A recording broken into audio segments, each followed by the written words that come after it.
शुरुआत होती है। हम लोग देखते हैं एक गाड़ी का एक्सीडेंट हो गया होता है और ये हमारे मेन कैरेक्टर के पापा मम्मी का एक्सीडेंट होता है, जिसमें उसे भी काफी ज्यादा चोट आई होती है, लेकिन वो बदकिस्मती से अपने माता पिता को एक कार एक्सीडेंट में खो देता है। और जिसके बाद वो अपने फैमिली फोटोज को देखने लगता है खड़ा होकर। और साथ में हमारे मेन कैरेक्टर को भी उस एक्सीडेंट में काफी ज्यादा चोट आई होती है। और फिर हमें एक लड़की दिखाई जाती है, इसका नाम होता है मित्सुमी और हमारे मेन कैरेक्टर का नाम होता है असानो। जिसके बाद असानो कहने लगता है कि कहीं मैं अपनी फैमिली की तरह इस लड़की को भी ना खो दूं। तब मित्सुमी हाथ पे हाथ रखकर असानो से कहती है कि मैं कहीं नहीं जा रही, तुम बस अपना ख्याल रखो। और इतना सुनकर असानो वहीं पर रोने लगता है। जिसके बाद यहीं से सीन चेंज हो जाता है। अब जिसके बाद हमें इनके स्कूल का सीन दिखाया जाता है और फिर हमें असानो को दिखाया जाता है जो कि अपने बेंच पर काफी ज्यादा उदास बैठा होता है। तभी असानो के पास कुछ लड़के आते हैं और कहते हैं कि प्लीज असानो हमारे साथ एक बार बास्केटबॉल खेल लो ना, हमारी टीम बन जाएगी अगर तुम आ जाओगे। और तब असानो उन्हें मना कर देता है और कहता है कि मेरा मन नहीं है अभी खेलने का, तो तुम यहाँ से चले जाओ। जिसके बाद वो जो स्टूडेंट है वो उससे काफी ज्यादा रिक्वेस्ट कर रहे होते हैं। जिसके बाद यहाँ पर सामने वाला बंदा काफी ज्यादा गुस्सा हो जाता है। जिसके बाद असानो कहता है कि मेरा खेलने का मन नहीं है। और गाइस मैं आपको बता दूं, यहाँ पर असानो ने इन्हें 10 बार मना किया होता है। अब सामने वाले बंदों की रिक्वेस्ट करने की वजह से यहाँ पर ये काफी ज्यादा फ्रस्ट्रेट हो जाता है असानो और वहीं पर बेहोश हो जाता है। और तभी हम मित्सुमी को देखते हैं। मित्सुमी कहती है कि देखो मैं तुम्हारे लिए लंच लेकर आ गई हूँ। अब वो कहती है कि चलो अब जल्दी जल्दी इस लंच को जल्दी खत्म कर देते हैं खाकर। अब हमें पता चलता है यहाँ पर वही 3 लड़के इन दोनों को देख रहे होते हैं। दरअसल गाइस वो असानो को नहीं मित्सुमी को देख रहे होते हैं, क्योंकि वो पूरे स्कूल की सबसे ज्यादा फेमस लड़की है। अब यहाँ पर असानो को इतना उदास देख मित्सुमी कहती है कि अरे असानो अब तुम यहाँ पर क्या सोच रहे हो, मुझे बड़ी गुस्सा आती है जब तुम कुछ भी चीज सोचते हो। और फिर गाइस हमें पता चलता है यहाँ पर जो मित्सुमी है उसे स्कूल का अच्छे से अच्छा लड़का आकर प्रपोज कर देता है, लेकिन वो उसे रिजेक्ट कर देते हैं। तभी हमें पता चलता है यहाँ पर जो असानो और मित्सुमी है वो दोनों बचपन के अच्छे दोस्त हैं। और तब मित्सुमी कहती है कि देखो असानो मुझे डर लगता है कि कहीं तुम अकेले ना रह जाओ। तब असानो कहता है कि तुम मेरी टेंशन लेने वाली होती कौन हो, तुम्हें भी तो अच्छे से अच्छे लड़कों के प्रपोजल आते हैं लेकिन तुम उनसे रिजेक्ट कर देती हो, ऐसा क्यों। और तब मित्सुमी कहती है कि तुम मेरी टेंशन मत लो, तुम्हें अपने पर ध्यान देना चाहिए, तुम्हें खुद को बदलना चाहिए, क्योंकि तुम्हारी फैमिली तुम्हें ऊपर से देख रही होगी। इतना कहकर वो असानो को एक रोल खिलाने लगती है। और जैसे ही असानो रोल खाने वाला होता है तभी वहाँ पर एक बंदा आकर वो रोल खा जाता है। और वो लंच को खाकर कहता है कि सच में मित्सुमी तुम खाना कितना ज्यादा डिलीशियस बनाती हो। अब असानो ये सब चीज देखकर कहता है कि अब हिरोकावा सेंसाई कहाँ से आ गए। और फिर गाइस हमें इस बंदे का नाम पता चलता है, इसका नाम होता है हिरोकावा सेंसाई। बेसिकली गाइस हम इसे सेंसाई कहेंगे। मित्सुमी सेंसाई से पूछती है कि आप तो बाहर कंट्री में लेक्चर देने के लिए गए थे ना। जिसके पास सेंसाई कहते हैं कि वो मैंने अपना थोड़ी शेड्यूल चेंज कर दिया क्योंकि मुझे तुम्हारा लंच और तुम काफी ज्यादा पसंद हो। और तब मित्सुमी कहती है कि मैं आपकी रिपोर्ट कर दूंगी। जिसके बाद सेंसाई कहते हैं असानो मैं चाहता हूँ कि तुम छुट्टी के बाद मेरे ऑफिस में मेरे से मिलके जाना लास्ट में। अब जिसके बाद हमें आगे छुट्टी का सीन दिखाया जाता है और छुट्टी के जाते समय ये तीनों बंदे उसे सलाम ठोक रहे होते हैं। अब जिसके बाद असानो काफी ज्यादा उदास मन से सेंसाई के पास जा रहा होता है और तभी हमें प्रिंसिपल ऑफिस दिखाया जाता है। जिसके बाद सेंसाई कहते हैं कि आओ तुम्हारा स्वागत है। और तब असानो कहता है कि सेंसाई आपने मुझे यहाँ पर क्यों बुलाया है। और तब सेंसाई असानो को बताते हैं कि मैं तुम्हें अपना कलेक्शन दिखाने वाला हूँ आज। और सेंसाई अपने फोन से मित्सुमी की काफी सारी फोटोज दिखा रहे होते हैं और ये सब चीज देखकर असानो काफी ज्यादा हैरान हो जाता है। और सेंसाई इस कलेक्शन में से सबसे फेवरेट वाली फोटो असानो को दिखाने लगते हैं। और तब असानो कहता है कि मुझे क्या इनकी कंप्लेंट कर देनी चाहिए पुलिस में। जिसके बाद सेंसाई बताते हैं कि देखो असानो ये तो कुछ भी नहीं, मेरे पास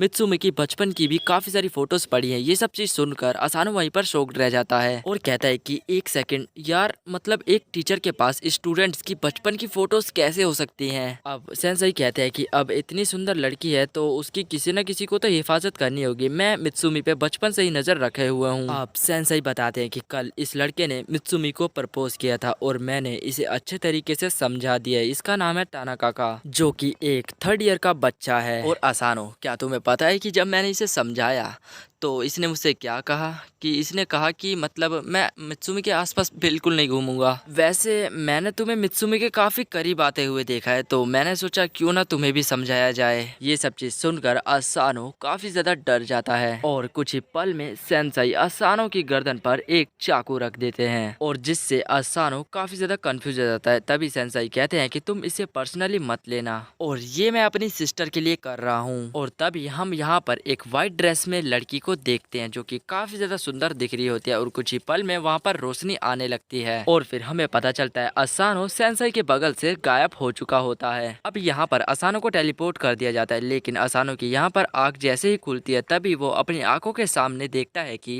मित्सुमी और काफी अजीब अजीब टाइप के लोग उसके सामने खड़े हैं और ये सब चीज देखकर असानो काफी ज्यादा डर जाता है, जिसके बाद वो वहाँ से दूर भाग जाता है। तब मित्सुमी कहती है कि देखो तुम हमसे दूर मत जाओ, ये सभी मेरे भाई बहन हैं। जिसके बाद वो सभी के नाम इंट्रोड्यूस करा रही होती है। व्हाइट कोट वाले बंदे का नाम होता है नानाओ। वहीं दूसरी तरफ असानो कहता है कि नहीं, मुझे बिल्कुल भी विश्वास नहीं हो रहा कि ये तुम्हारे भाई बहन है। मित्सुमी कहती है कि ये सभी मेरे भाई बहन है, तुम विश्वास क्यों नहीं मानते। और मित्सुमी इस व्हाइट कोट वाली लड़की का नाम बताती है, इसका नाम होता है फुरताबा और इस बंदे का नाम होता है केंगो। और जिसके बाद गाइस हमें पता चलता है कि असानो अभी भी इस बात का विश्वास नहीं मान रहा होता और कहता है कि जैसे ये गन ये भी नकली है जो तुम्हारे भाई के हाथ में गन है और ये सब तुम मेरे साथ प्रैंक कर रहे हो, है ना। अब जिसके बाद वो गन फायर हो जाती है और तभी हमें पता चलता है, यहाँ पर मित्सुमी बताती है कि हमारे फैमिली के जितने भी लोग हैं वो सभी एक जासूस हैं। लेकिन असानो को यहाँ पर अभी भी विश्वास नहीं हो रहा होता है। और तभी फोताबा बताती है कि हमें रैंकिंग 4.8 की मिल चुकी है गवर्नमेंट की तरफ से जासूस के रूप में। और तब केंगो बताता है कि हमारा जो बड़ा भाई है वो है क्योइचिरो। और जिसके बाद वो बुक के सामने उसकी फोटो दिखाने लगती है और मित्सुमी कहती है कि असानो मैं तुम्हें बता दूं क्योइचिरो हमारा सबसे बड़ा भाई है। अब जिसके बाद फुताबा बताने लगते हैं कि हमारे पास सोशल मीडिया पे काफी सारी आईडीज हैं और जहां पर इनके काफी सारे फॉलोअर्स होते हैं। लेकिन तभी फुताबा बताती है कि हमारा बड़ा भाई क्योइचिरो, उससे एक बहुत बड़ी गलती हो गई थी। उसने मित्सुमी को काफी सारे इंजरीज पहुंचा दी थी एक छोटे से एक्सीडेंट में और जिसकी वजह से मित्सुमी की जो बाल हैं वो पूरी तरीके से व्हाइट है साइड से। और इस गलती की वजह से हमारा बड़ा भाई क्योइचिरो खुद को कभी माफ नहीं कर पाया और इसकी वजह से उसने अपने पहचान और अपनी जॉब को पूरी तरीके से बदल दिया। और फिलहाल क्योइचिरो असानो तुम्हें मारने की फेरात में है। वो तो तुम थोड़ी मित्सुमी के बचपन के फ्रेंड हो, इस वजह से तुम बचे हुए हो क्योइचिरो से। और तभी फुताबा को एक आवाज आती है और कहती है कि लगता है कि क्योइचिरो आ चुका है, टेंशन मत लो, इन लोगों ने सारी तरफ से गेट बंद कर रखे हैं। लेकिन क्योइचिरो इतना आरामी है कि वो कहीं ना कहीं से तो आ ही जाएगा बच बचा के। तभी फुताबा बताती है कि अगर तुम्हें क्योइचिरो से बचना है तो हमारे पास एक रूल है जो कि हमारी फैमिली का ही रूल है। अगर तुम मित्सुमी से शादी कर लेते हो तो तुम शायद क्योइचिरो से बच जाओगे, क्योंकि अपने ही फैमिली मेंबर को मतलब मारना अलाउड नहीं है हमारी फैमिली में। और जिसके बाद असानो काफी ज्यादा हैरान हो जाता है और कहता है कि शादी यानी इसका मतलब फैमिली, और वो अपनी फैमिली के बारे में सोचने लगता है और काफी ज्यादा उदास हो जाता है। और मित्सुमी कहती है कि मैं असानो से शादी नहीं कर सकती क्योंकि उसने अभी अभी अपने फैमिली को खोया है और उसे इस घाव से निकलने में काफी ज्यादा टाइम लगेगा। और फिर मित्सुमी कहती है कि मुझे माफ करना असानो, तुम मेरे फैमिली मैटर में फंस गए। अब जिसके बाद फुताबा बताती है कि तुम्हारे पास और कोई बचने का रास्ता नहीं है क्योइचिरो से। और वो जिसके बाद रिंग बताती है और ये बोलती है कि एक चेरी रिंग है जिसके अंदर डबल रिंग फंसी होती है और ये दोनों रिंग अलग हो जाती है एक दूसरे से। और तभी हमें पता चलता है यहाँ पर क्योइचिरो की एंट्री हो जाती है अंदर और ये सभी लोग रेडी हो जाते हैं यहाँ पर इसको मारने के लिए। और तब क्योइचिरो कहता है कि तुम लोगों ने तो मुझे वहाँ पर ऑफिस में अकेला ही छोड़ दिया था। और दोस्तों हमें पता चलता है यहाँ पर क्योइचिरो काफी बचते हुए आया था इनके जालों से। और तब फुताबा कहती है कि तुम असानो को कुछ भी मत करना क्योंकि तुम एक अपराधी हो और अभी तक तुम अपने अपराध से बाहर नहीं निकल पाई क्योंकि तुमने मित्सुमी को काफी ज्यादा चोट पहुंचाई थी और तुम्हारी वजह से मित्सुमी काफी ज्यादा गिल्टी फील कर रही है। इतना कहकर फुताबा उसकी टाइट पकड़ती है क्योइचिरो की और उसे वहां से घसीट कर फेंकती है दूसरी तरफ। और यहाँ पर नानाओ, केंजो सभी लोग अपना अटैक करने लगते हैं, लेकिन यहाँ पर जो हमारा क्योइचिरो है वो अपने जाल से सभी को बांध रहा होता है। और ये लोग क्योइचिरो को जितना भी कुछ कर ले इसे कुछ भी असर नहीं पड़ रहा होता क्योंकि इसके पास स्पाइडर ब्लेड है जिससे कि ये सभी व्यवहार को आराम से डोज कर रहा होता है। और तभी हम लोग फुताबा को देखते हैं जो कि फिर से एक और बार अटैक करती है, लेकिन जो हमारा क्योइचिरो है वो उसके अटैक को वहीं पर डोज कर देता है अपनी स्पाइडर स्किल की वजह से और उसे वापस छत में बांध देता है। और तभी पिंक बाल वाली लड़की कहती है कि मैं इस भाई को संभाल लूंगी, आप लोग यहाँ से निकलो। अब जिसके बाद केंगो मित्सुमी और असानो को लेकर वहां से जाने लगता है। और तभी पिंक बाल वाली लड़की अपने अटैक को हायर करती है फोन के द्वारा और तभी हमें पता चलता है छत से काफी सारे ड्रोन्स आते हैं ऊपर से। और जिसके बाद वो जैसे ही ऑर्डर देती है वो ड्रोन आग वाला फायर करने लगते हैं जिसकी वजह से जो हमारा क्योइचिरो है वहाँ पर धुआं ही धुआं हो जाता है, लेकिन उसे फिलहाल कुछ नहीं होता। अब ये लोग एक रूम में आ जाते हैं। असानो कहता है कि क्या वहाँ पर उस लड़की को कुछ दिक्कत तो नहीं होगी, जिसके बाद मित्सुमी बताती है कि टेंशन मत लो, हमारे परिवार का रूल है कि अपने को अपना बंदा नहीं मार सकता। और जिसके बाद केंगो और मित्सुमी असानो को एक सीक्रेट डोर में ले जाने लगते हैं और ये लोग असानो को बंद कर बोलते हैं, मित्सुमी कि मैं देखो तुम्हें छोड़कर कहीं नहीं जाऊंगी और ये सब चीज़ वो काफ़ी ज़्यादा ध्यान से सुन रहा होता है। वहीं दूसरी तरफ इस बंदे ने उसको हरा दिया होता है, पिंक बाल वाली लड़की को, और क्योइचिरो उस रूम में घुस जाता है। तभी हमें पता चलता है मित्सुमी क्योइचिरो पर अटैक करने के लिए जाती है, लेकिन वो अपने स्पाइडर ब्लेड से उस अटैक को डोज कर देता है। जिसके बाद जो क्योइचिरो है वो उसके पास आकर कहता है कि देखो तुम कितनी ज़्यादा मासूम हो, और जिसके बाद हमें पता चलता है यहाँ पर उसका वो मास्क उतारने लगता है। तभी हमें पता चलता है जो मित्सुमी के रूप में केंजो होता है, और यहाँ पर केंगो किसी का भी रूप बदल सकता है। तभी क्योइचिरो कहता है कि तुम अभी भी इतने मास्टर नहीं हुए हो रूप बदलने में। वहीं दूसरी तरफ हम असानो को देखते हैं जो कि मास्टर चिल्ला रहा होता है, और तब क्योइचिरो असानो को देखकर कहता है कि तुम बहुत ही ज्यादा अच्छी लड़की हो। लेकिन असानो तो यहाँ पर बंद होता है और वो ये सब चीज एक छेद के द्वारा देख रहा होता है। अब यहाँ पर असानो अपना फेस को उतारने लगता है, और तभी हमें पता चलता है यहाँ पर असानो के रूप में मित्सुमी होती है और कहती है कि मैं आपसे कुछ बात करना चाहती हूँ। असानो भी तो एक सीधा साधा ही लड़का है, आप उसकी फैमिली के बारे में जानते हैं उसकी क्या हालत है, और फिर भी आप उसे मारना चाहते हैं। और तब क्योइचिरो कहता है कि देखो मुझे तुम्हारी काफी ज्यादा टेंशन है, तुम्हारी हिफाजत कौन करेगा, मैं तुम्हें पहली बार खोल दिया था, अब की बार नहीं खोना चाहता। और जिसके बाद जो हमारा क्योइचिरो है वो मित्सुमी के हाथ पे जो चाकू होता है वो अपने अंदर घुसा कर कहता है कि मैं तुम्हारी लाइफ को हमेशा सेव रखना चाहता हूँ, चाहे मेरी खुद की जान क्यों ना चली जाए। और जिसके बाद असानो को बचाने के लिए मित्सुमी भी हाँ कर देती है, वो बोलती है कि बिल्कुल। और तभी अगले सीन में वो सीक्रेट डोर खुल जाता है। तभी जिसके बाद हमें पता चलता है यहाँ पर जो असानो है वो बाहर आ चुका होता है और कहता है कि तुम मित्सुमी को मत मारो। अब जिसके बाद असानो को बचाने के लिए मित्सुमी अपने हाथ की रिंग उसकी तरफ फेंकती है, और जिसके बाद वो भाग कर जाता है उस रिंग को पकड़ने के लिए। लेकिन असानो बदकिस्मती से वो रिंग को पकड़ नहीं पाता, क्योंकि असानो स्पाइडर जाल में फंस जाता है क्योइचिरो के। लेकिन असानो हार नहीं मानता और वो उस रिंग को पकड़ लेता है, जिसके बाद वो उस रिंग को अपने हाथों में डाल लेता है। असानो वो रिंग पहनकर कहता है कि मैं मित्सुमी को हमेशा प्रोटेक्ट करूंगा पूरी लाइफ। अब जिसके बाद असानो यहाँ पर वो उसके जाल को क्योइचिरो के जाल को तोड़ देता है, और फिर हमें पता चलता है यहाँ पर उसने अपने हाथ पर रिंग पहन ली होती है। तब असानो कहता है कि साले साहब अब रेडी हो जाओ आगे के एपिसोड के लिए। और जिसके बाद मित्सुमी भाग कर जाती है और असानो को लगा लेती है, और ये सब चीज देखकर वो सभी लोग खुश हो जाते हैं सिवाय क्योइचिरो के। और तब फुताबा कहती है कि बेहतर होगा कि तुम असानो को मारने से बढ़िया और अब तुम उसे प्रोटेक्ट करने की टेक्निक बताओ, जिससे वो आगे चलकर मित्सुमी को प्रोटेक्ट कर सके। सो गाइस यार फाइनली यार हमारे मेन कैरेक्टर की शादी हो चुकी है यार, तो भाई कमेंट में भर भर के बधाइयाँ दे दो लोंडे को। और स्टार्टिंग में हमें असानो को दिखाया जाता है जो कि अभी अभी जस्ट सो के उठा होता है, और वो फुताबा से पूछता है कि वो तुम्हारा बड़ा भाई ठीक तो है ना, वो मुझे मारने की कोशिश में था लेकिन अब वो मुझे नहीं मार पाएगा क्योंकि मैं मित्सुमी का हस्बैंड जो बन गया हूँ। तभी फुताबा बताती है कि तुम टेंशन मत लो, वो हमारा फैमिली मैटर है, हम उसे मैनेज कर लेंगे। और तब असानो कहता है कि फुताबा आप लोगों का शुक्रिया, क्योंकि अगर आप लोग नहीं होते तो आपका बड़ा भाई क्योइचिरो मुझे जान से मार देता। और ये सब बात सुनकर यहाँ पर मित्सुमी भी काफी ज्यादा खुश होती है और यहाँ पर वो ब्लश करने लगती है। तभी सीन शिफ्ट हो जाता है, हमें दिखाया जाता है हमारा जो असानो है वो यहाँ पर आराम से सो रहा होता है, और क्योंकि यहाँ पर 7:30 बज चुके होते हैं। और तभी हमें पता चलता है उसके पास एक चाकू टाइप का आता है, और ये और कोई नहीं क्योइचिरो ही चाकू लेकर उसके पास आया होता है असानो के पास। लेकिन तभी असानो कहता है कि नहीं ये तुम क्या कर रहे हो, ये तो मुझे मारने की साजिश चल रही है। तब क्योइचिरो बताता है कि हमारी फैमिली में सब लोगों को ऐसे ही उठाया जाता है। तब असानो कहता है कि देखने से तो ऐसा ही लग रहा है कि तुम मुझे मारने वाले हो अभी के अभी। और तब क्योइचिरो बताता है कि चलो बहुत हो गया, अब चलो सुबह की एक्सरसाइज करते हैं। एक्सरसाइज के नाम पर क्योइचिरो उसे स्पाइडर ब्लेड से बांध देता है असानो को। वहीं दूसरी तरफ हम मित्सुमी को देखते हैं जो कि लंच बना रही होती है, और उसे असानो के उठने की आवाज आ जाती है,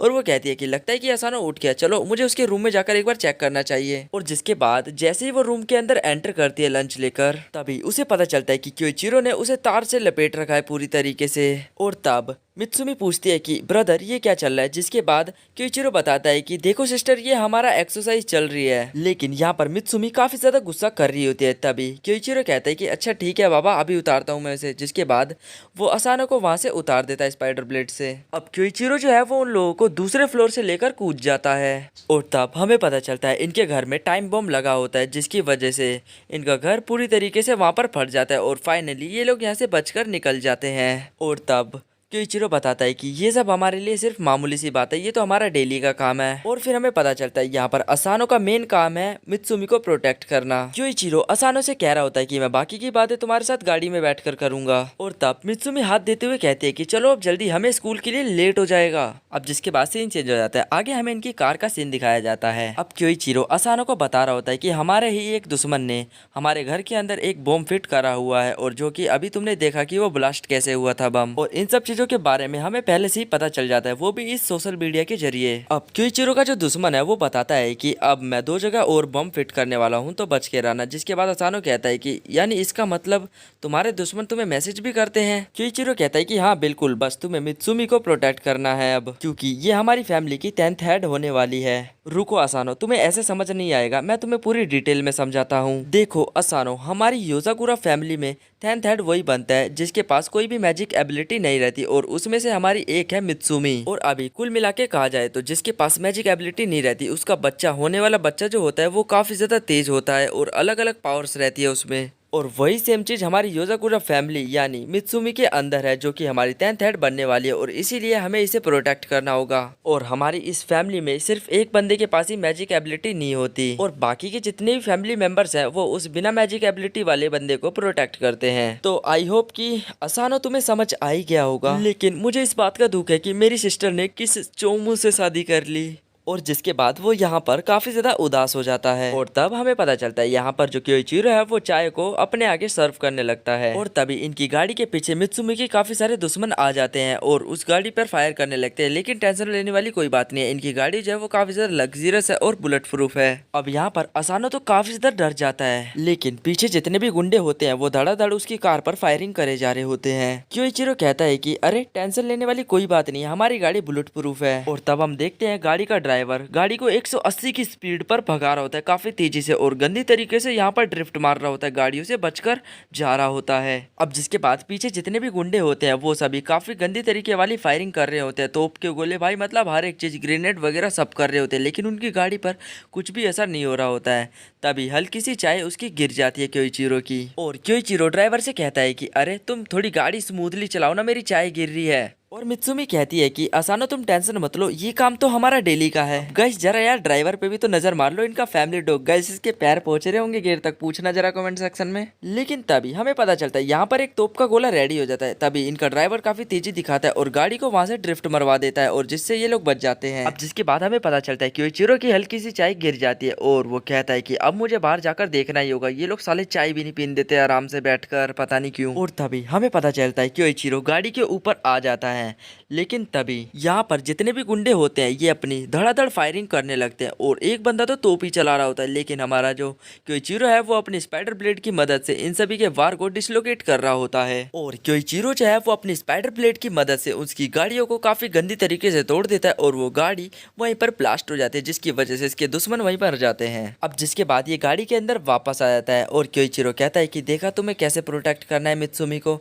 अब ये तुम्हारा पहला दिन है और ये पहला मिशन है तुम्हारा। अब क्योइचिरो जो है वो गन देने के लिए लाया होता है असानो के लिए, क्योंकि वो मित्सुमी को इसकी मदद से प्रोटेक्ट कर सके। सीन चेंज हो जाता है, हमें इनके स्कूल का सीन दिखाया जाता है, जिसके बाद मित्सुमी अपनी क्लास के अंदर जाती है, तभी उसकी क्लासमेट पूछती है कि असानो कहाँ रह गया। तभी उनकी नजर पीछे असानो पर जाती है, जो कि दीवार पर बम वगैरह चेक कर रहा था, क्योंकि उसे मित्सुमी को प्रोटेक्ट करना होता है, वरना क्योइचिरो उसका बहुत बुरा हाल कर देगा। आगे हमें थोड़ा सा फ्लैशबैक दिखाया जाता है। मित्सुमी कह रही होती है कि ब्रदर आपके पास तो प्रोटेक्ट करने के लिए इतनी सारी बम वगैरह, मतलब तरह तरह की चीजें हैं, मगर आपने सिर्फ असानो को एक गन दी, वो मुझे कैसे प्रोटेक्ट करेगा। क्योइचिरो जो है वो फोन देने लगता है और कहता है कि असानो इससे तुम्हें और भी ज्यादा आसानी होगी कि बॉम्बर जो है वो बम कहाँ सेट करने वाला है। ये जो बॉम्बर है ये इनका कोई खास फैमिली मेंबर है, जो कि अब इनसे जलने लगा है। लेकिन इस बॉम्बर की एक बहुत अच्छी आदत है, क्योंकि ये हर बात पे लेटर ही लेटर लिखता है। अब क्योइचिरो कहता है कि देखो मुझे कुछ नहीं पता, मेरी बहन बस ठीक ठाक रहनी चाहिए, और मैंने तुम्हें इसलिए चुना है क्योंकि तुम अच्छे से उसे प्रोटेक्ट कर सको, और अगर तुमने ऐसा नहीं करा और तुम प्रोटेक्ट करते करते मारे भी गए तो ध्यान रखना मैं तुम्हें जिंदा कर वापस जान से मार दूंगा। सीन प्रेजेंट पे आता है, यहाँ पर जो असानो है वो पूरी तरीके से चौकन्ना हो जाता है और मित्सुमी जहाँ जहाँ जा रही होती है वो उसका पीछा कर रहा होता है और टाइम बॉम्ब को हर जगह चेक करते हुए जा रहा होता है। वो खेल रही होती है तो वो उसके पीछे जाकर खड़ा हो जाता है प्रोटेक्ट करने के लिए। और तभी असानो को बॉम्बर का मैसेज आता है और जैसे ही वो फोन में देखता है तभी उसके सर पर एक बॉल लगती है आकर, जिसकी वजह से वो वहीं पर जमीन पर गिर जाता है। और तब असानो को शक हो जाता है कि इस रूम के अंदर कोई है। तभी उसकी टीचर आती है और कहती है कि असानो क्या तुम्हें कुछ चाहिए, जिस पर असानो जो है वो मना कर देता है। अब असानो जो है वो मित्सुमी को देखकर कह रहा होता है कि ये इतनी ज्यादा खुश है, बल्कि इसे पता है कि इसकी जान का हमेशा खतरा बना हुआ है, लेकिन ये इतनी ज्यादा खुश कैसे रह सकती है। मैंने तो सोचा था कि ये भी मेरी जैसी ही सीधी सादी लड़की होगी, सिंपल सी। तभी हमें पता चलता है जो असानो के फ्रेंड्स है वो उसके पास आ जाते हैं और वो उसे एक कैंडी देने लगते हैं और असानो उस कैंडी को लेता है और अपने मुंह में डाल लेता है, जिसके बाद उसके फ्रेंड बोलते हैं कि अरे वाह, आज तो तुमने हमारी कैंडी दी हुई कैंडी पट से खा ली और ये कितनी ज्यादा अच्छी बात है। और असानो कहता है कि अरे नहीं, मुझे ऐसा नहीं करना था, मुझे तो चक्कर आ जाते हैं इनकी बात पे। जिसके बाद वो चक्कर खाने की एक्टिंग करता है और उसे फिर से चक्कर आने लगते हैं। जिसके बाद जो उसमें से एक स्टूडेंट है वो कहता है कि चलो इसे लाइब्रेरी में लेके चलते हैं। और तब हमें मित्सुमी को दिखाया जाता है जो कि उसे बेहोशी की हालत से उठा रही होती है और कहती है कि असानो उठ जाओ अब जल्दी। अब जिसके बाद यहाँ पर असानो को रियलाइज हो जाता है कि इस रूम के अंदर पक्का ना पक्का बम है और जिसके बाद वो बम भी यहाँ पर ब्लास्ट हो जाता है। लेकिन जैसे तैसे कर असानो मित्सुमी को वहाँ पर प्रोटेक्ट कर लेता है। अब आगे असानो पूरे दिन की बातों को यानी जगहों को याद करने लगता है और कहता है कि उस बॉम्बर ने बॉम्ब कहाँ का जगह सेट किया था और उसे आगे कहाँ का सेट करना पड़ेगा बॉम्ब। और तब असानो को पता चलता है कि उसकी सेट में भी एक छोटा सा बॉम्ब लगा हुआ है और वो ये सब चीज़ देखकर काफ़ी ज़्यादा हैरान हो जाता है और मित्सुमी भी काफ़ी ज़्यादा डर जाती है वहाँ पर। और तब हमारा असानो जो है वो वहाँ से भागकर कूद जाता है, जिसकी वजह से वो बम फटने से फंस जाता है और मित्सुमी भी बच जाती है। लेकिन तभी हमारा असानो नीचे गिरने लगता है और असानो सोचता है कि असानो बेटा अब तो तू जान से गया। तभी उसे पता चलता है कोइचिरो जो है वो उसे अपनी स्पाइडर ब्लेड से रोक लेता है वहीं पर और स्पाइडर ब्लेड की मदद से वो बम भी वहीं पर डिसलोकेट हो जाता है। अब कोइचिरो कह रहा होता है कि वो तो सही है असानो, मैं अपने मिशन से जल्दी आ गया वरना तुम तो आज यहाँ पर मारे जाते। और तब कोइचिरो कहता है कि मेरा पता है अभी क्या मन कर रहा है, मेरा मन कर रहा है कि तुम्हें यहीं से छोड़ दूं, लेकिन तुम मेरे एक फैमिली मेंबर हो ना, मैं चाह के भी नहीं छोड़ सकता तुम्हें नीचे। जिसके बाद मित्सुमी भी ये सब चीज देखकर काफी ज्यादा हैरान हो जाती है और कहती है कि भाई एकदम सही टाइम पे एंट्री लिए हो आप। अब यहाँ पर जो हमारा असानो है वो भी काफी ज्यादा खुश हो जाता है और कहता है कि काश मैं बच तो गया कैसो न कैसो कर। अब आगे इनके फैमिली मेंबर सभी लोग इकट्ठा हो जाते हैं सिर्फ फोताबा के। और जिसके बाद ये जो हरे बाल वाला बंदा है ये बॉम्बर को भी पकड़कर यहाँ पर ले आता है और तब ये बॉम्बर कोइचिरो से कह रहा होता है कि प्लीज मुझे एक बार और मौका दे दो, मुझे माफ कर दो। जिसके बाद की ये दो लोग मतलब घूर के देख रहे होते हैं, भाई देखो यार कैसे घूर रहे हैं उसको। अब कोइचिरो कहता है कि हाँ मैं तुम्हें जरूर मौका दूंगा, वो भी आसमान में। जिसके बाद वो उसे आसमान में फेंक देता है बम सहित और वहां पर बहुत तगड़ा वाला ब्लास्ट हो जाता है आसमान में। अब यहाँ पर मित्सुमी और ये सब काफी ज्यादा खुश होते हैं। अभी असानो को मैसेज आता है जो बॉम्बर ने बम लगाया होता है वो पूरी तरीके से फ्यूज हो जाता है और इसी के साथ हो जाता है ये एपिसोड यहीं पे एंड। मिलते हैं इसके नेक्स्ट एपिसोड में, तब तक के लिए बाय। और गाइस आपको ये स्टोरी कैसी लग रही है नीचे कमेंट करके जरूर से बताना। तब तक के लिए बाय बाय। एपिसोड की स्टार्टिंग में हमें असानो को दिखाया जाता है और उसकी हालत काफी ज्यादा बेकार होती है और वहीं दूसरी तरफ हमें एक बंदे को दिखाया जाता है जिसने मित्सुमी को पकड़ रखा होता है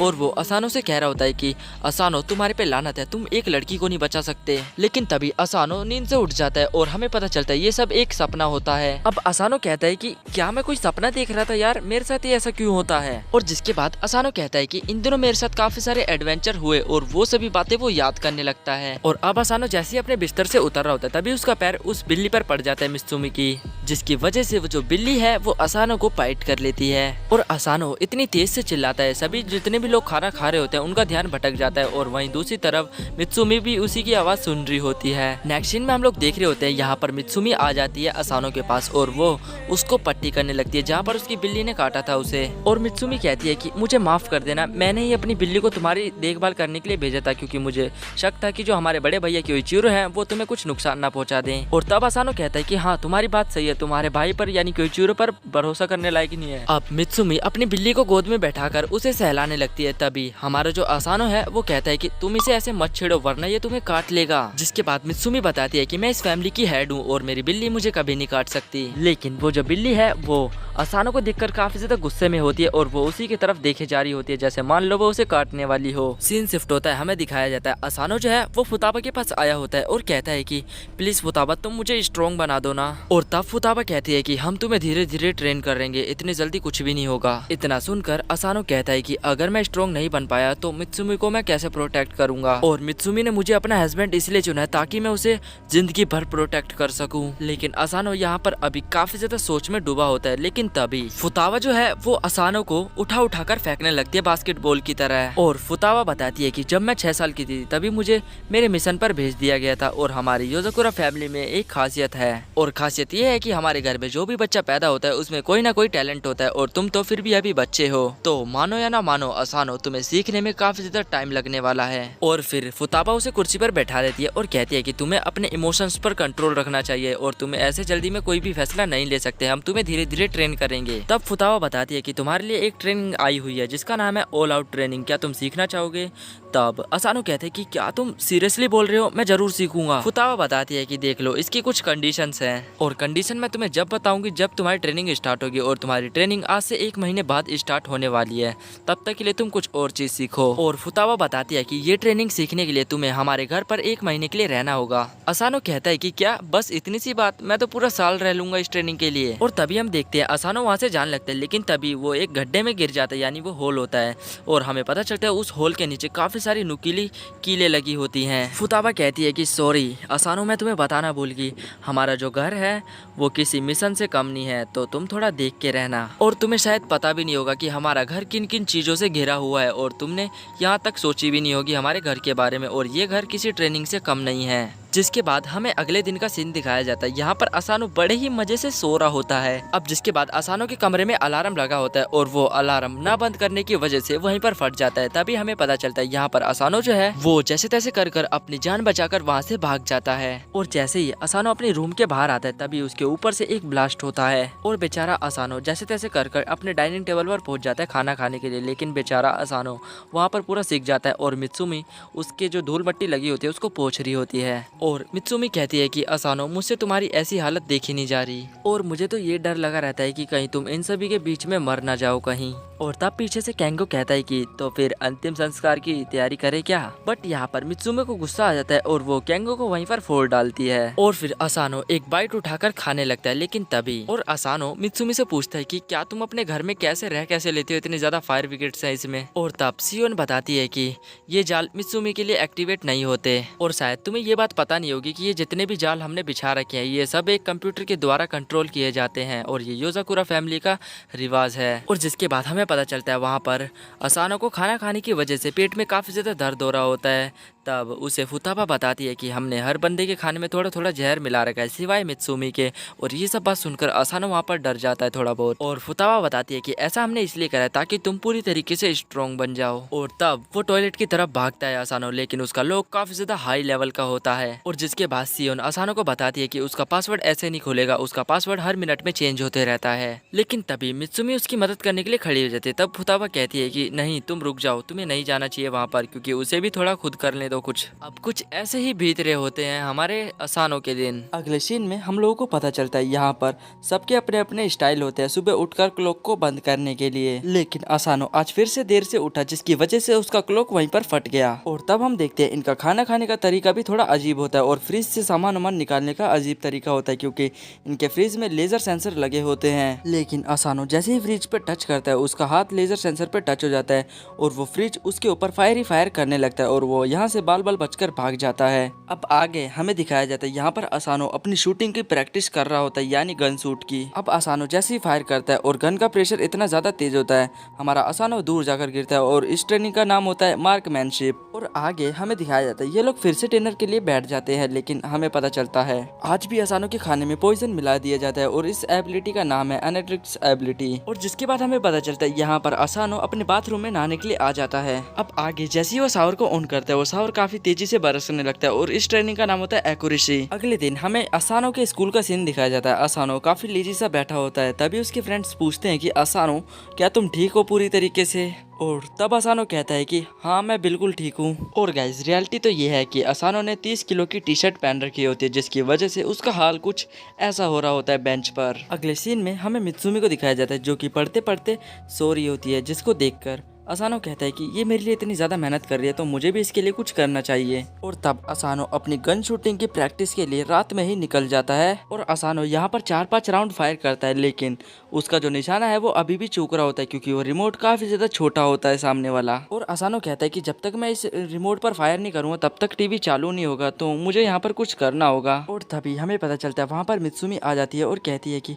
मुझे लगता है कि तुम्हें काफ़ी ज़्यादा देर हो गई है ट्रेनिंग करते करते, तो चलो मैं तुम्हें कुछ ब्रेकफास्ट में देती हूँ खाने के लिए। और फिर हमें पता चलता है यहाँ पर ये लोग बड़े ही आराम से चाय पी रहे होते हैं और मित्सुमी असानो से कहती है कि तुम्हें इतनी ज़्यादा मेहनत नहीं करनी चाहिए मेरे लिए। तब असानो कहता है कि क्या ये तुम क्या बोल रही हो, मुझे मेहनत करने में मजा आ रहा है। अब आगे मित्सुमी अपनी कहानी बताने लगती है बचपन की। मित्सुमी जब बच्ची थी तब वो स्कूल जा रही होती है, तभी उसे असानो दिखता है और वो उसे गुड मॉर्निंग कहती है और बदले में असानो भी उसे गुड मॉर्निंग कहता है, मित्सुमी गुड मॉर्निंग। अब वो वहाँ से अपनी कार में बैठकर निकल जाती है स्कूल के लिए। और फिर हमें पता चलता है ये लोग जूनियर हाई स्कूल में आ जाते हैं और मित्सुमी बताती है कि मेरे बालों का रंग सफेद होने की वजह से मुझे सभी लोग ट्रोल करते हैं। और एक दिन तो यहाँ पर मित्सुमी को कुछ लड़कियों ने पकड़ लिया था और वो कह रही थी कि हमें तुम्हारे ये सफ़ेद बाल काटने हैं। और तब वहाँ पर असानो आ जाता है और वो उस लड़की के हाथ से कैंची छीन लेता है, जिसके बाद वो अपने खुद के बाल काटने लगता है। और ये सब चीज़ देखकर वहाँ पर जितनी भी लड़की होती हैं वो ये सब चीज़ देखकर वहाँ से भाग जाती हैं। और अब असानो मित्सुमी से कहता है कि आगे तुम्हें कोई भी परेशान करे तो तुम मुझे ज़रूर बताना, मैं उसे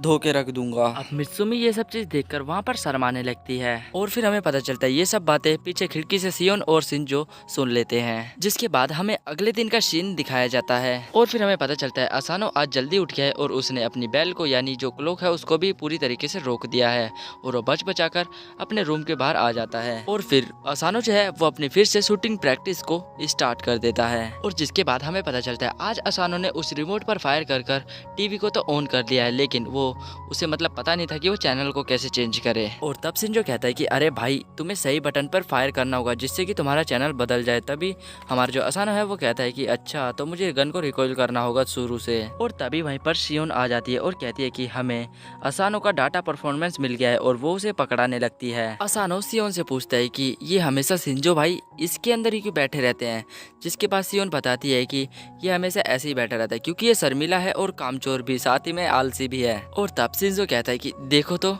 जरा कौन कह रही है जो खुद अपने रूम में बैठे रहती है। और तो और शिंजो आगे कुछ कह पाता तभी शियोन जो है वो उसका ढक्कन बंद कर ऊपर बैठ जाती है। अब असानो वहाँ से चल जाता है, तब वो ढक्कन खोलता है। शिंजो कहता है कि टैलेंट तो है लड़के में। अगले सीन में हम लोग देखते हैं असानो बाथरूम में आया होता है और वो अपने हाथ को वॉश कर रहा होता है, तभी वो देखता है कि उसके हाथों की हालत तो काफी ज्यादा बुरी हो जाती है। और तभी हम फोताबा और कैंगो को देखते हैं क्योंकि आज कैंगो ने बर्तन नहीं धोए होते, जिसकी वजह से वो उसे काम करवा रही होती है फोताबा। और तभी हम देखते हैं यहाँ पर जो ननाव है वो ट्रेनिंग करवा रहा होता है असानो की। ये सब चीज देखकर कैंगो असानो के पास जाने की ट्राई करता है, लेकिन तभी फोताबा उसके काफी जोर वाली लात मारती है और कहती है कि तुम मेरे साथ ही रहोगे। अगले सीन में हम लोग देखते हैं यहाँ पर असानो के लिए अब धीरे धीरे कर सारी चीजें आसान होती जा रही है। असानो सबको गुड मॉर्निंग कहता है और वहाँ पर वो अपना जो ब्रेकफास्ट है वो करने लगता है। अब असानो जो खाना खा रहा होता है उसमें फिर से पॉइजन मिला होता है और उसका पेट खराब हो जाता है। तब वो टॉयलेट की तरफ जाता है, लेकिन उसका जो डोर है वो ओपन नहीं हो रहा होता है। और जिसके बाद हमें पता चलता है ऐसा करते करते असानो को 3 हफ्ते बीत जाते हैं और वो डोर अभी भी नहीं खोल पाता। और असानो की ऐसी हालत देखकर मित्सुमी काफी ज्यादा रोने लगती है और कहती है कि यार मेरे क्या है भाई। और यहाँ पर पॉइजन के असर करने की वजह से हमारा जो असानो है वो वहीं पर बेहोश हो जाता है। तभी वो लोग उसे ट्रीटमेंट के लिए हॉस्पिटल में ले जाते हैं। ननाओ के ननाओ फुताबो को बताता है कि अभी हमारे असानो को कुछ नहीं हुआ है, बस उसे आराम करने की जरूरत है और वो जैसे ही आराम करेगा वो बिल्कुल ठीक हो जाएगा और उसे अभी बेड रेस्ट की जरूरत है। लेकिन असानो कहता है कि मैं बेड रेस्ट नहीं लेना चाहता क्योंकि मुझे जल्दी ही मित्सुमी को प्रोटेक्ट करना है और जल्दी ही मुझे एक योजाकुरी फैमिली का मेंबर बनना है। और तब मित्सुमी जो है वो उसके ऊपर का पकड़कर स्किन खींच देती है। तब हमें पता चलता है यहाँ पर जो स्किन है वो असानो के ऊपर नकली स्किन है, असल में तो असानो की हालत अंदर से कुछ ऐसी हो रखी है। और तब फुताबा बताती है कि तुम ज्यादा एक्स्ट्रा ऑर्डिनरी मत बनो। और फुताबा बताती है कि यानी इसका मतलब शियोन ने जो डाटा भेजा था वो सारा झूठा था और शिंजो ने भी तुम्हारे टीवी ऑन कराने में काफी ज्यादा मदद करी थी और तुम्हारा निशाना भी उतना पक्का नहीं है और ननाओ की मेडिकल हेल्थ की वजह से तुम इतना ज्यादा जी पा रहे हो, वरना तुम तो कब का मर जाते। और यहाँ पर केंगो उसे नकली खाल उड़ा रहा होता है और फुताबा ननाओ से कहती है कि मुझे तुम लोगों से इतनी उम्मीद नहीं थी। जिसके बाद ननाओ कहता है कि देखो हमारी भी मजबूरी थी, ये हमारे पीछे पड़ा हुआ था और कह रहा था कि मुझे जल्दी से हमें मतलब मित्सुमी को प्रोटेक्ट करना है, तो मुझे जल्दी से स्ट्रॉन्ग बनना है। और तब फुताबा बताती है कि जल्दबाजी में ऐसा डिसीजन मत लो जिससे तुम्हारी जान चली जाए। और फिर फुताबा असानो को एक बुक देती है और उस बुक का नाम होता है एलिमेंट्री को ब्रेकिंग। और वो कहती है कि असानो जब तक तुम रिकवर नहीं हो जाते तब तक तुम इस बुक को पढ़ सकते हो। अगले सीन में फुताबा एक वीडियो देख रही होती है जिसमें वो मित्सुमी को एक बॉल की तरह नचा रही होती है और वो कहती है कि मुझे ऐसा लगता है कि शायद असानो हम सबसे बेहतर मित्सुमी की रक्षा कर सकता है, यानी प्रोटेक्ट कर सकता है। और आगे हमें योजाकुरा फैमिली की पूरी फैमिली फोटो दिखाई जाती है जिसमें उनकी मदर की फोटो आधी दिख रही होती है। और तब हमें पता चलता है यहाँ पर जो हमारा असानो है उसने गेट को खोल दिया होता है। तभी वो लोग उसे लोग मतलब चीयर्स कर रहे होते हैं और कहते हैं कि कॉन्ग्रेचुलेसन असानो, तुमने ये कर दिया। और सभी लोग काफ़ी ज़्यादा खुश हो रहे होते हैं। वहीं दूसरी तरफ हमारी जो मित्सुमी है वो भी भाई सच में यार कितनी ज़्यादा खुश है, कितनी प्यारी लग रही है। लेकिन तभी असानो की अचानक से उसकी रिंग चमकने लगती है। तब फुताबा कहती है असानो क्या तुम्हें पता है कि ये रिंग चमकने का मतलब क्या है? इसका मतलब ये है कि इस हाउस ने तुम्हें एक्सेप्ट कर लिया है और तुम हमारी योजाकुरा फैमिली के मेंबर बन चुके हो। और फुताबा बताती है कि अगले मंथ तुम्हारी और भी ज्यादा तगड़ी ट्रेनिंग होने वाली है, तो ट्रेनिंग के लिए रेडी हो जाओ। तभी हम नेक्स्ट सीन में देखते हैं अगली ट्रेनिंग के लिए यहाँ पर शिंजो जो है वो असानो के लिए भाई 100 किलो की टी शर्ट ले आता है, जिसको देखकर वो लोग काफी ज्यादा हैरान हो जाते हैं। तो गाइस इसी के साथ हो जाता है ये एपिसोड 3 यहीं पे एंड। तो गाइस आपको इसका एपिसोड 3 कैसा लगा और ये आपको एनिमे सीरीज अच्छी लग रही है या फिर नहीं, मुझे कमेंट करके जरूर से बताना। और नेक्स्ट एपिसोड के लिए जल्दी जल्दी वीडियो को लाइक कर दो और चैनल को फटाक से सब्सक्राइब कर दो। और गाइस मेरे चैनल पे और भी कुछ न्यू एनिमेस आए हैं तो जाके उन्हें भी चेकआउट कर लेना। और हाँ गाइस तब तक के लिए बाय बाय। सो हाय गाइस, स्वागत है आप सभी का मिशन योजाकुरा फैमिली के एपिसोड नंबर 4 में। चलिए गाइस बिना किसी देर के अपनी वीडियो की शुरुआत करते हैं। अगर आप लोग चैनल पर नए आ रहे हो तो याद से सब्सक्राइब कर लेना और वीडियो को भी लाइक कर देना। एपिसोड की स्टार्टिंग में हमें मित्सुमी को दिखाया जाता है और वो यहाँ पर खाना बना रही होती है असानो के लिए। तब हमें पता चलता है यहाँ पर वो कुछ मिनरल्स डाल रही होती है जिससे उसका पेट हमेशा के लिए सही रहे। और तभी वहाँ पर असानो आ जाता है और वो यहाँ पर मित्सुमी की ब्रा को ट्राई करने लगता है और वो कहता है कि देखो मित्सुमी, तुम मेरी बात का बुरा मत मानना, लेकिन तुम इसे पहनती कैसे हो? और तब मित्सुमी कहती है कि अरे तुम कितना ज्यादा एम्ब्रेसिंग लग रहे हो। और असानो को ऐसी हालत में देखकर वो काफी ज्यादा भाई मतलब शर्माने लगती है। और तभी पीछे से एक लड़की आती है और वो कहती है कि मेरा आउटफिट कैसा लग रहा है, और जिसके बाद हमें पता चलता है ये केंगो ही होता है।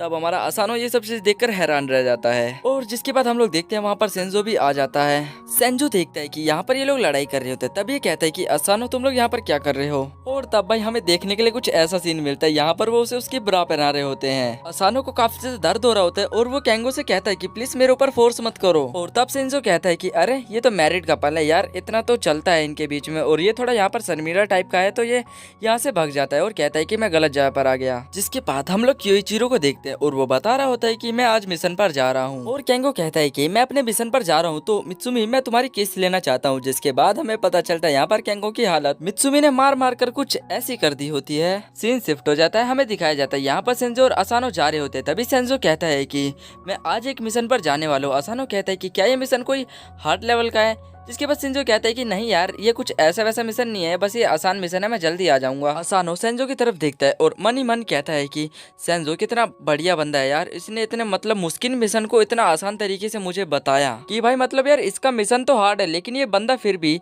मिशन को आसान बता रहा है। आगे सीन चेंज होता है, हम यहाँ पर मित्सुमी और असानो को देखते हैं जो कि स्कूल के लिए आए होते हैं। और तब मित्सुमी कहती है कि आज सीरियसली बहुत ज्यादा काम है मुझे। और जिसके बाद हम लोग को पता चलता है यहाँ पर असानो की तरफ एक बॉल बहुत तेजी से आगे बढ़ रही होती है और असानो उस बॉल को बिना देखे ही कैच कर लेता है।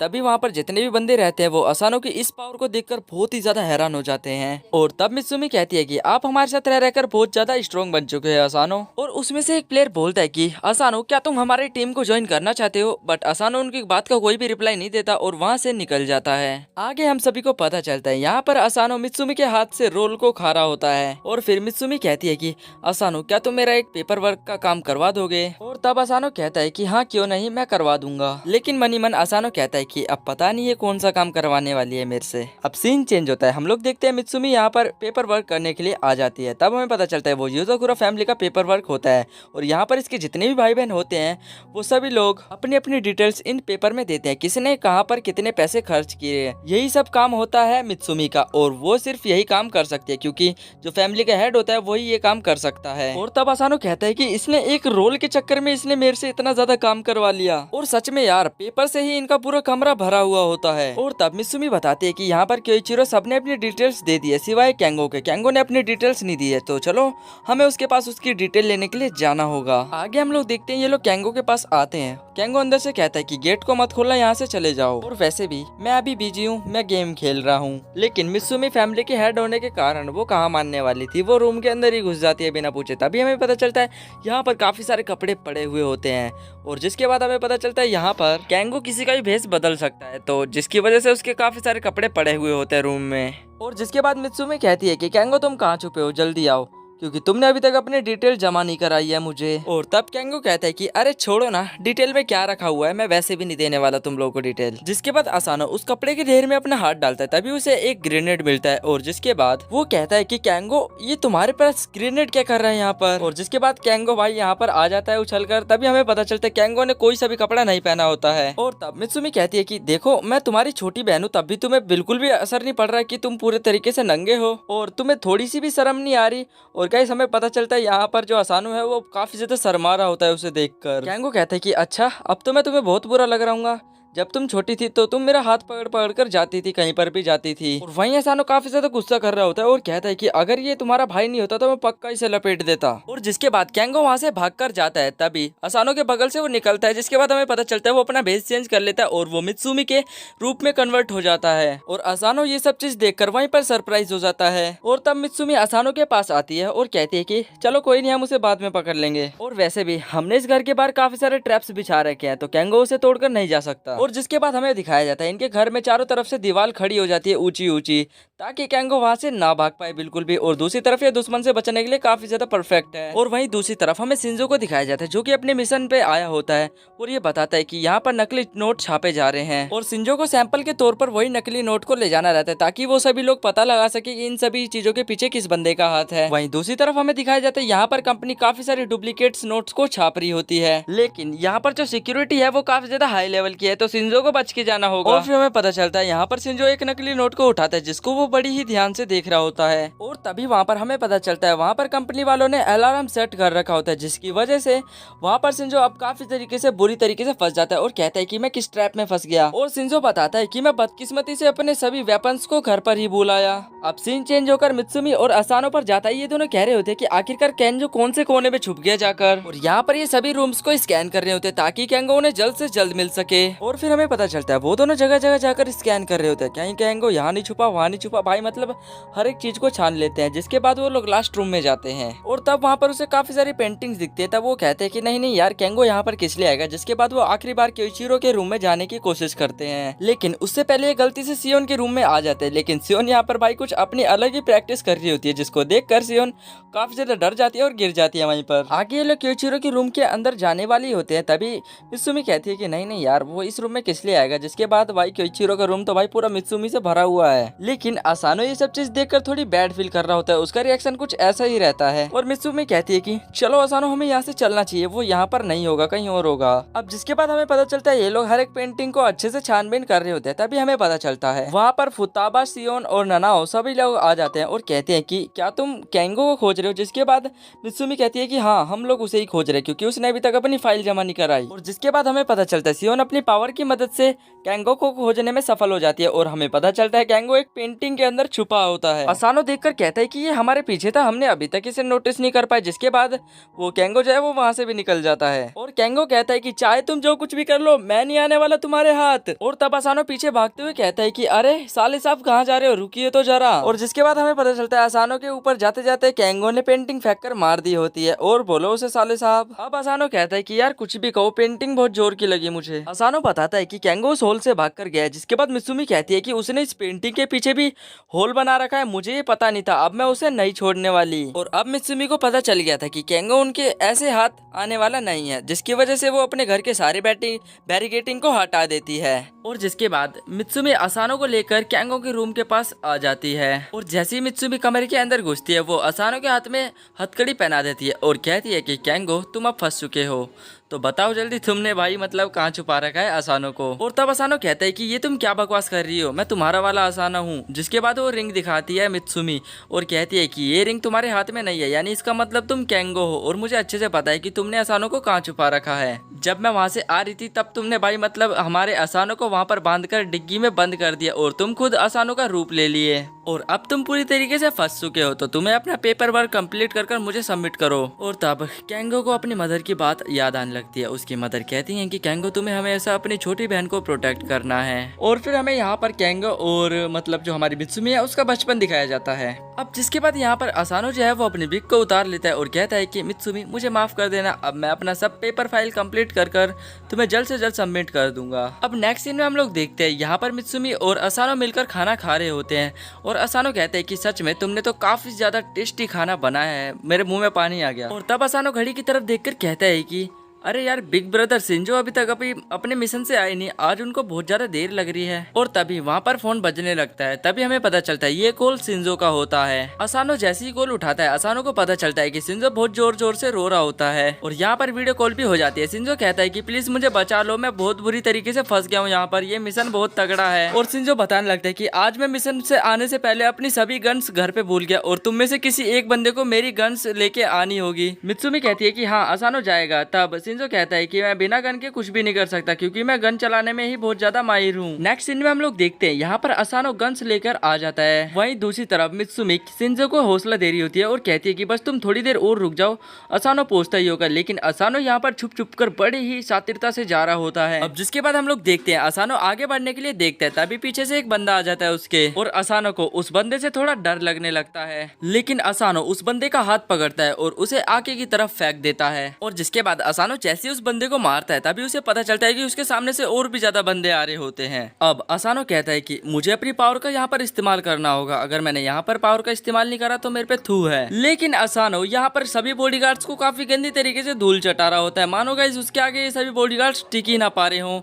भाई मानना पड़ेगा यार, योजाकुरा फैमिली में जाकर हमारा असानो भाई मतलब फौलाद बन चुका है। अब यहाँ पर लड़ झगड़ कर हमारा जो असानो है वो शिंजो के पास आ जाता है। शिंजो कहता है कि असानो क्या तुम ठीक हो? बदले में हमारा असानो भी यही चीज पूछता है। बट यहाँ पर शिंजो जाकर गले लग जाता है और कहता है कि असानो तुम्हें पता नहीं है मैं कितना ज्यादा डर चुका था और मेरे पास यहाँ पर बिल्कुल भी वेपन्स नहीं थी, पता नहीं मेरा क्या होता। जिसके बाद वो भाई मतलब अपनी गन्स को गले लगाने लगता है। अब जिसके बाद यहाँ पर हमारा जो शिंजो है उसको गन मिल जाती है और भाई गन के अंदर गोली लोड हो जाती है और ये धड़ाधड़ वहाँ पर लाशे पे लाशे बिछाए जा रहा होता है। और तब शिंजो कहता है कि अब यहाँ पर हमें सब लोगों को मार दिया तो अब हमें यहाँ से निकलना चाहिए। और जिसके बाद हमें पता चलता है यहाँ पर ये दोनों भाग रहे होते हैं। तभी हमें पता चलता है असानो के पैर में एक बंदा बहुत जोर की गोली मारता है अपनी AWM से। जिसके बाद असानो कहता है कि ये क्या हुआ अभी, और उसे बहुत ज्यादा पसीने आ रहे होते हैं। और जिसके बाद बेचारा असानो वहीं पर गिर जाता है और वो कहता है कि अब मैं नहीं उठ सकता शायद। और तब वो शूटर कहता है कि चलो एक बंदे का काम तो हो गया, अब मेन वाले बंदे को मुझे मारना होगा। और वो शूटर बताता है कि अब उसे गोली लग चुकी है, वो 3 मिनट के अंदर अंदर मर जाएगा। और तब शिंजो अपनी गन को उठाता है और कहता है कि मैं तुम्हें मार डालूंगा जान से। और तब हमें पता चलता है यहाँ पर जो शिंजो है उसने शूटर की गन को पूरी तरीके से डिस्ट्रॉय कर देता है और वो लगातार फायर ही फायर करे जा रहा होता है। लेकिन जो शूटर है वो भी फायर कर रहा होता है। और जिसके बाद हमें पता चलता है वो शूटर का काम तमाम हो जाता है वहीं पर। अब जिसके बाद नेक्स्ट सीन में हम लोग देखते हैं शिंजो असानो को वहां से उठाकर ले जाने लगता है।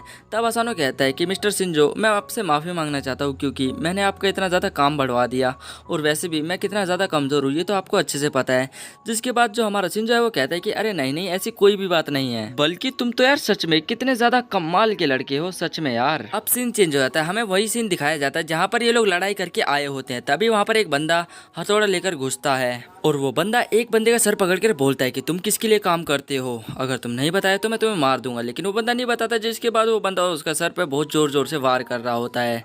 और भाई इस बंदे का नेक्स्ट टारगेट जो होता है वो होता है असानो, यानी गाइस अगला नंबर असानो का आने वाला है। सो गाइस इसी के साथ हो जाता है ये एपिसोड यहीं पे एंड। मिलते हैं इसके नेक्स्ट एपिसोड में, तब तक के लिए बाय बाय। और हाँ गाइस अगर आप लोग चैनल पर नए हो तो यहाँ से सब्सक्राइब कर लेना।